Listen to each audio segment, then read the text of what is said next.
What the Falcons do, we rise up. Welcome to Rise Up Reactions, the show where we talk all things Falcons, NFL, Georgia sports, and in general, the sports news of the day. I'm your host, Dr. Lee Denning, the Golden Hard Doc and a lifelong sports fan. And guys, yesterday on Get Up Football or Good Morning Football, whatever it was, Kirk Cousins had an interview where he more or less confirmed a report from the day prior on Tuesday, where he basically said that he had been playing through an injury since week 10 at the Saints. He sustained an injury, we suspect, on a play that Caleb McGarry got tripped up by Chris Lindstrom. Kirk Cousins ended up getting sacked on that right side and sustained an injury to his right shoulder and his right elbow. He was actually listed on the injury report for 1 day on the Wednesday the following week and then taken off completely. So that raises a couple of questions. The first one, did the Falcons know? Did Kirk just play it down? Like, was he just like not wincing? Was he just like trying to go through the motions? You know, did they know? Because from that moment on, I think most of us noticed a huge difference in Kirk's play. That was the start of the 4-game losing streak and the 0 touchdowns and 8 interceptions by Kirk through our bye week that completely derailed the season. We were doing well overall at that time. We were, I think 6-4 or 6-3 going into that Saints game. Younghoe Koo ultimately is the reason we lost that Saints game, missing 3 field goals. But Kirk Cousins getting hurt didn't help. It meant he was no longer dynamic enough to help us win that game. And if he was hurt, what that means is that Michael Penix should have come in and started from week 11 onward. And Kirk has said that he's still dealing with that injury. So in the Broncos game where we got absolutely demolished, we probably still would have gotten demolished because that was a failure of offense and defense. So we end up losing the Broncos game, go into the bye. But the Chargers game was a game that solely fell on Kirk Cousins for the loss with 4 interceptions in that game.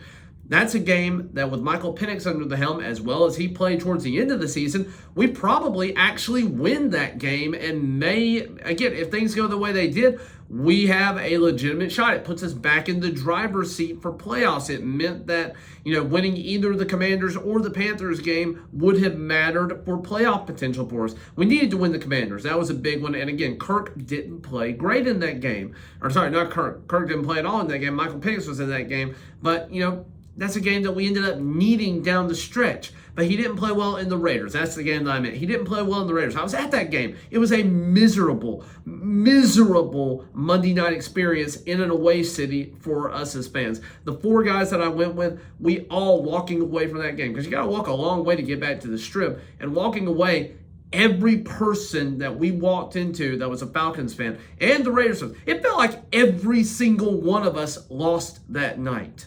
So, Kirk Cousins has lost my respect completely for playing through that injury and costing this team a chance at playoffs and a division title this year. I liked Kirk, completely has lost my respect, knowing that he had an injury, knowing that he put the team in a bad spot, and knowing that we could have done potentially better. Would we have won the Saints game if he comes out? I don't know. That really does follow up on Younghoe Koo, where he missed 3 field goals. The Chargers game, I don't know. We probably would have won that. The Broncos were probably not winning that one. And the Vikings, where we were keeping pace and then all of a sudden lose momentum dramatically after a turnover. I think we might have at least stood a chance in the Vikings game or kept it close. Could have, maybe not had as many turnovers.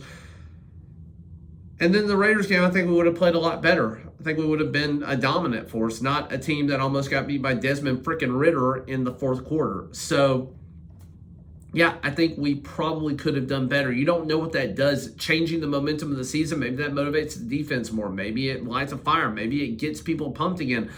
You don't know what the impact of that does. But here's the thing that I worry a little bit more about.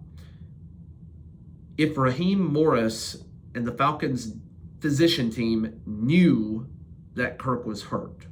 If they knew that he was hurt, that means that they failed to announce that in the injury report going forward from the Saints game, because he was not on the injury report going forward. He was a limited practice that Wednesday and then full participant the rest of the way. And Kirk has come out and admitted, once again, kind of being overly sharing, overly honest, whatever you want to say. His over honesty cost the Falcons a 5th round pick this year, so now we have 5 total draft picks, 2 of which are 7th rounders. Thank you very much.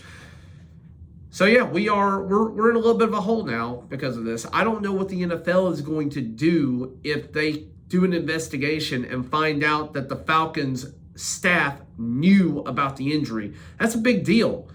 That's a big deal for a lot of reasons. There are extra football things in terms of, your DraftKings, your betting. People who bet on the Falcons thinking a quarterback was healthy. There were potentially millions and millions and millions of dollars lost or, on the line for people across the country where they were betting on Kirk Cousins being healthy. They were betting on the Falcons continuing to roll, and he wasn't healthy. So, going into that with bad faith. There is the whole aspect of not giving your opponents fair notice of what's happening. That's probably the bigger thing for the league's purpose of not letting your opponents know that something's wrong, that you probably need to be wary of this. You need to be aware of what is happening in the Falcons organization, in their locker room. That is mandated by the league, that you are honest about that.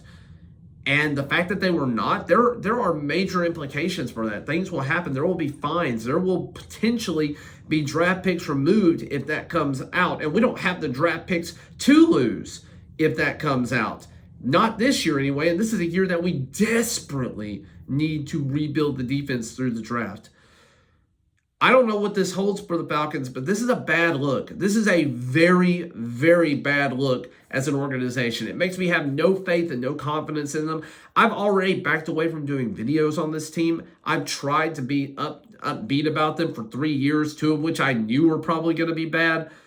And then this past year, which I thought was finally our year, I've tried to be upbeat, but it's getting incredibly difficult. I'm very disheartened by this team. I probably am not going to make a ton of videos this offseason until we actually get to free agency and draft talk and all of that. I probably will still stream the draft at least one more time, and we'll see how things are going at that point.